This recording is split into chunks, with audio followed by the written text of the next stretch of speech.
For the first time in over a century, MI5 have opened up their secret archives to put case files, photographs and original equipment used by MI5 agents on public display. Is this decaying lemon the strangest ever spy gadget?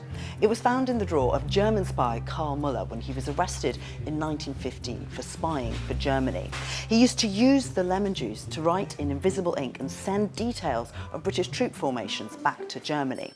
The Postal Censorship Department that was working closely with MI5 was suspicious about the letter, and an officer passed a warm iron over it, and that brought up the invisible writing. Invisible writing through lemon juice is a method that goes back to ancient times, I think, but it was still being used in this early part of the First World War.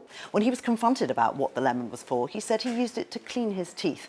But the agents arresting him didn't believe him, and in fact he was sent to the Tower of London and later executed by a firing squad. British agents continued to pretend he was alive and sent fake messages back to Germany to try and confuse them. Just a few years earlier, in 1910, when the Secret Service Bureau, later known as MI5, was first set up, it consisted of just 2 agents and a typist. Royal Navy Commander Mansfield Cumming and Army Captain Vernon Kell were the masterminds who launched MI5 in an atmosphere of paranoia and panic about the infiltration of German spies.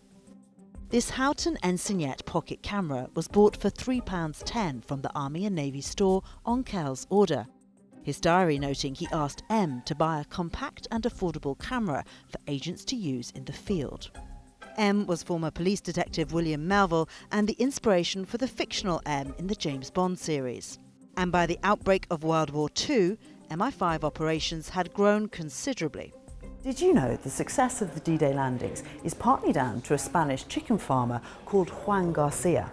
Codenamed Garbo, he worked for the British, and he managed to persuade the Germans that the main Allied invasion wouldn't come in Normandy, where they were planning to send all the troops, but actually here at the Pas de Calais, the shortest crossing point between England and France. Well, Double Cross was an amazing, dazzling success for MI5. Germany started sending agents, spies into Britain in 1940. Many of them were parachuted in, and some of them were turned into double agents. They would be pretending to carry on with their missions for Germany, sending false information to the Germans so that the Germans then made big mistakes. At one point, the Germans wanted to send a Panzer tank division down to Normandy, but because of Garbo's fake information, they never did this, and the Allied invasions were able to land safely.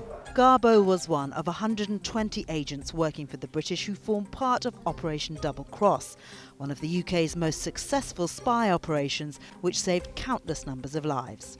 Rosie Leyden, Forces News at the National Archives in London.